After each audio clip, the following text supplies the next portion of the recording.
Good evening. This is Santa Claus on this 12th of June, 2025, bringing you today's stories with a heart full of hope, despite some troubling news we must share tonight.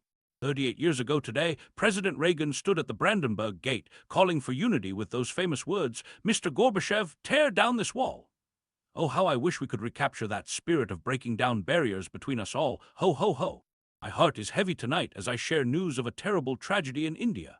More than 200 precious souls were lost when an Air India plane crashed shortly after taking off from Ahmedabad. The aircraft came down in a residential area, striking a medical college hostel. Each person aboard and on the ground was someone's loved one, someone's child, parent, friend.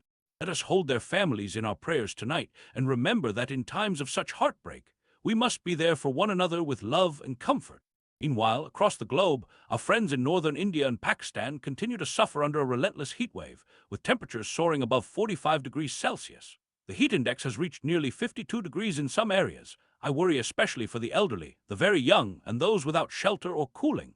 We must remember that caring for our neighbors during extreme weather is not just kindness. It's a sacred responsibility to protect the vulnerable among us. Now, turning our gaze to the Middle East, tensions continue to rise. The UN nuclear watchdog has declared Iran in breach of its non-proliferation obligations, while Iran has announced countermeasures and begun military drills. President Trump has ordered some U.S. personnel to leave the region, saying it could be a dangerous place, underlining that Iran should not be allowed to develop nuclear weapons. Oh, my dear friends, how my heart longs for peace in that troubled region. Let us pray that cooler heads will prevail, and that diplomacy might flourish where conflict threatens. In China and Myanmar, concerning developments are unfolding around rare earth minerals, with a Chinese-backed militia now securing new mines in eastern Myanmar. These precious resources have become bargaining chips in trade negotiations, reminding us that even the Earth's treasures can become sources of division rather than shared blessings. Speaking of trade, China has affirmed a new deal with the United States involving tariffs and educational exchanges. How wonderful it would be if such agreements could lead to greater understanding and cooperation.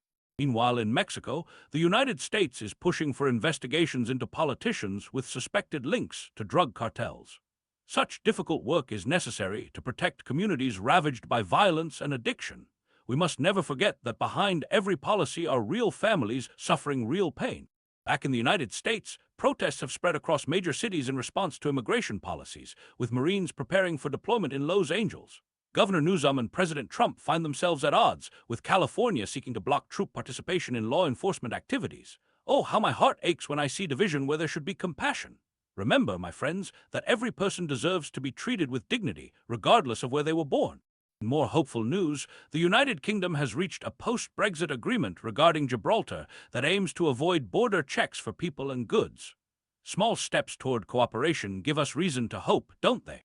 Elsewhere in Europe, Prime Minister Donald Tusk's government in Poland has survived a vote of confidence, seeking to reassert control after the nationalist opposition's victory in presidential elections. And in Armenia and Azerbaijan, rising ceasefire violations bring fears of renewed conflict in a region that has already seen too much suffering. May cooler heads prevail, and may the peace process continue despite these challenges. Finally, in Kenya, police have clashed with protesters angered over the death of blogger Albert Ojwang in police custody. President Ruto has acknowledged that Ojwang died at the hands of the police, calling it heartbreaking and unacceptable. This reminds us all that freedom of expression must be protected and that those entrusted with authority must exercise it justly. As I prepare to head back to the North Pole, dear friends, I leave you with this thought. In a world often divided by politics, borders, and conflicts, the greatest gift we can give one another is compassion.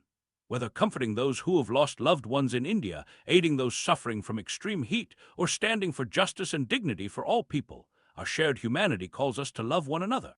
Remember, every act of kindness, no matter how small, brings a little more light into our world. This is Santa Claus, wishing you a peaceful evening filled with love and hope.